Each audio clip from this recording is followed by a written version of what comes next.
All right, so this is problem 7 in your assignment, and an example of how to use a sign chart to help you with graphing these rational functions. And the first thing you want to do is make sure that your function is fully factored. Once you have your numerator and denominator fully factored, you want to solve each of those factors to get the numbers that you want to put on a number line.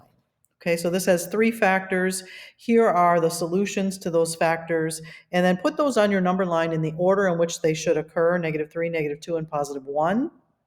Then what we're going to do is we're going to put our factors over on the side. You can use the left side or the right side. It doesn't make any difference, but you want to put those in the order in which they occur on the number line. So you want to put -3, and then the -2, and then the 1, okay, so that they occur in order. And then what we're going to do is we're going to pick a number to the left of -3. So I just chose -4 as something lower than -3. And we're going to plug that into our very first factor. If I put in a -4 for x, I get out a -5. So I'm just going to put a minus sign up here where this -4 is to show me that I'm going to get out a negative. If I plug in, I picked -2.5 is between -2 and -3.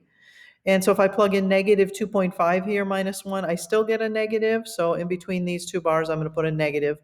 And then if I plug in a 0, 0 is between 1 and -2. 0 minus 1 is still negative, so this thing stays negative. And then I chose a number to the right of +1 on my number line, so I chose 2. 2 minus 1 is 1. So now this thing is positive, so now I'm going to put a plus sign. And you're going to go through and you're going to do that for every factor that you have. If you had 7 factors, you would do it for each one. Okay, so I'm going to plug in the same value. -4 plus 2 is a negative value. -2.5 plus 2 is still negative. 0 plus 2 is now positive. And then this one would also be positive, 2 plus 2. Same thing for x plus 3. -4 plus 3 is negative. -2.5 plus 3 would be positive. 0 plus 3 is positive, and then 2 plus 3 is positive.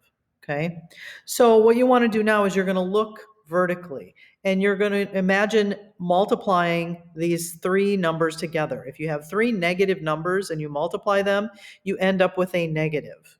If you have 2 negatives and a positive and you multiply them, you get a positive number. If you have 2 positives and 1 negative, you get a negative. And if you have 3 positives, that gives you a positive. These signs right here tell you what your graph is going to do on each side or in each of those intervals of your graph. So when we graph this thing, the only information that we had when we graphed it, we had 2 vertical asymptotes, and then we found our x and y intercepts, and we have no idea what this thing looks like. Okay, we could plot points, but sometimes that gets a little messy. So what this is telling us, our sign chart is telling us that all of the values to the left or lower than -3, your function, your graph, will be negative. It will be below the x-axis. So from -3 to the left, everything will be below the x-axis. So we can use our asymptotes. We have a horizontal and vertical asymptote. So now we know what's going on to the left of -3. We don't have to plot a whole bunch of points to figure out what's going on. Well, let's look at the interval between -3 and -2. Our function, our sign chart tells us it's always positive between -2 and -3.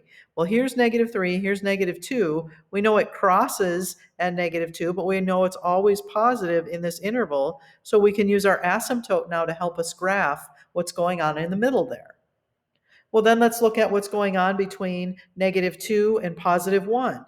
Well, our sign chart tells us it is always negative between -2 and +1. So here's -2, here's +1. It is always negative. It's going to go through our intercept there on the y-axis. So we know that's what the shape of the thing is going to be based on our asymptotes and our sign chart. And lastly, from anything greater than 1, our function is going to always be positive.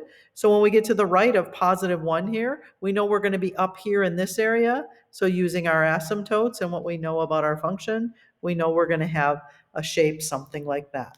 So that is how to use a sign chart to help you graph your rational functions.